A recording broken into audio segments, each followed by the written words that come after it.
Oh. Anybody hear me? Is anybody out there? Look, PSBN fans, I've been stuck in the Phantom Zone for like 10 days now, and I have to say, 1 star, never coming back. If I can help it, anyway. Or if he can help it. My prayers to the living God, Amon-Ra St. Brown, are heard by, the living God, Amon-Ra St. Brown. There's not even, I checked all around here. There's not even an Arby's here, all right? I thought I saw a Carl's Jr. It turned out to be a Hardee's. And, I'm hungry, but I'm not that hungry. You know what I mean?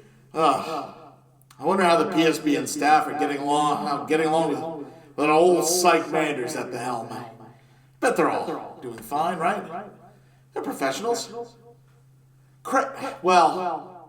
Maul's a professional. Send help, please.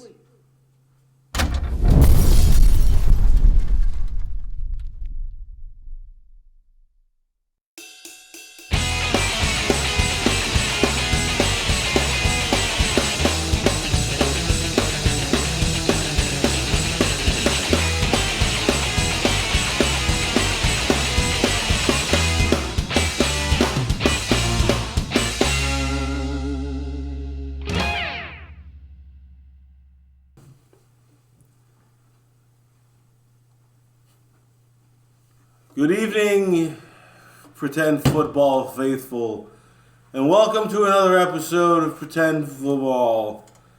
Now, I am one of your hosts, Maul Pateros, and with me today's no one. I'm alone, and that's very sad. But at least I have this to confirm me. We have an exciting show for you today. All the highlights that you could possibly muster or want to view with your face holes. With that, let's go to the show.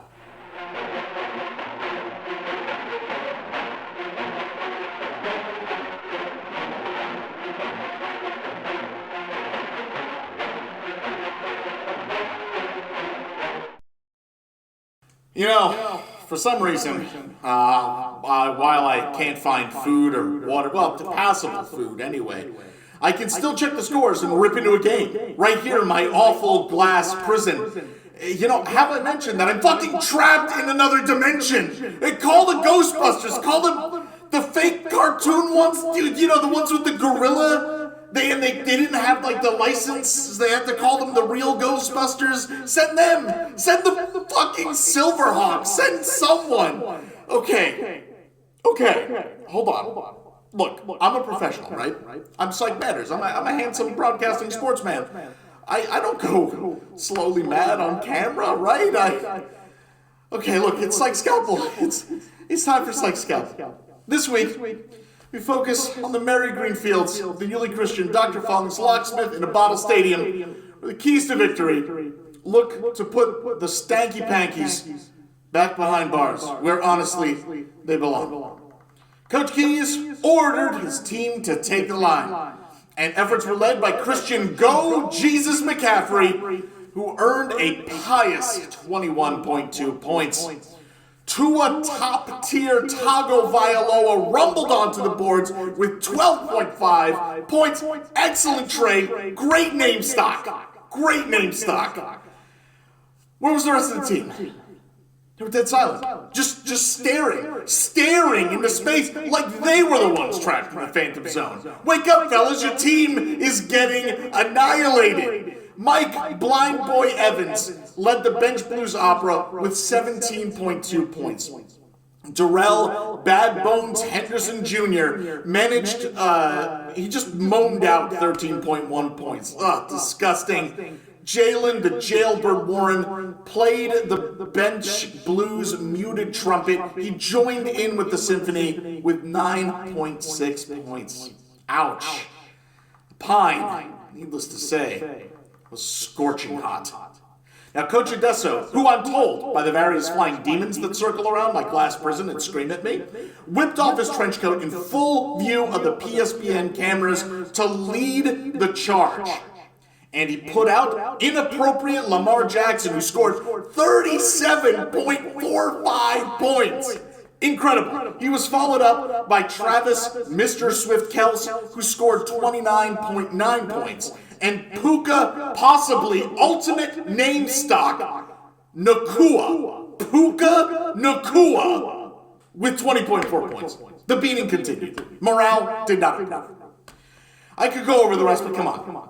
Like a morbidly obese uncle jumping down a water slide, this hit rock bottom fast. The final score, 135.55 stinks, 72.2 keys. This was a baleful, back-alley, bushwhacking of bucolic barbarity. Well, I suppose that's it from the Phantom Zone. Could you send help? Send help, please! Send help! I'm here!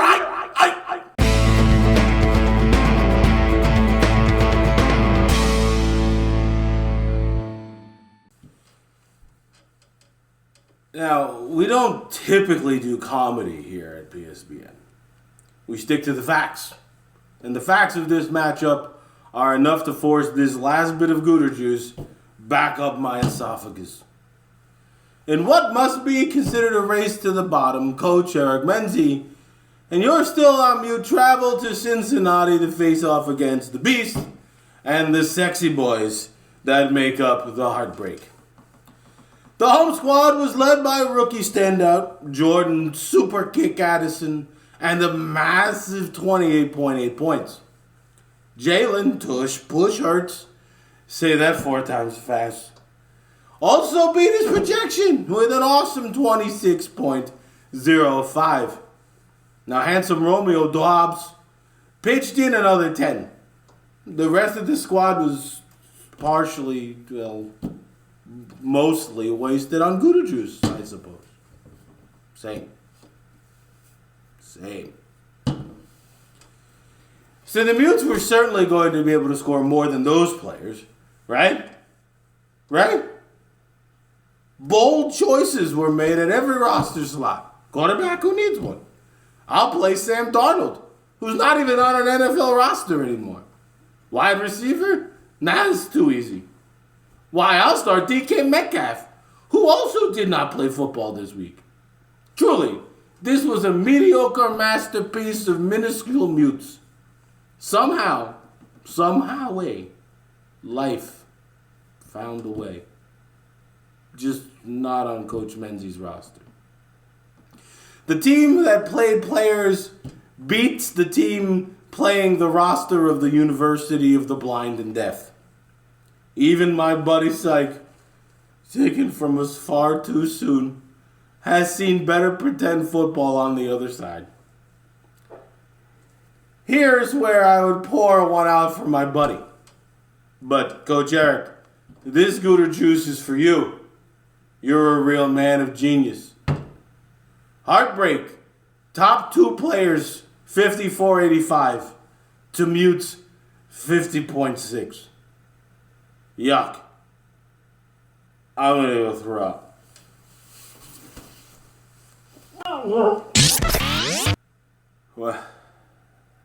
Well, ladies and gentlemen, thank you for joining us for another whatever for pretend football.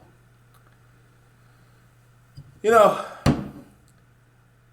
we've really got to figure out what happened to Sike. Maybe Dr. Funk, he knows a lot of things. He's very smart. How does he get the gerbils in the bottles? How does he get so many gerbils? Maybe he knows, I heard of Dr. Fung's Discount Warlock's Emporium. Maybe that's it? I don't know. I don't know. The word of the week is midway. And that's because this is it. We're halfway. We did it. You made it halfway. Some teams are good. Some teams are not good. You know who you are. And as for the prop of the week, well, I don't have my friend here. So the only prop I have is this bottle of Gouda juice. So this has to be it. Greg, drink some of this, you coward. Well, from everybody here at PSBN, this has been Pretend Football Now.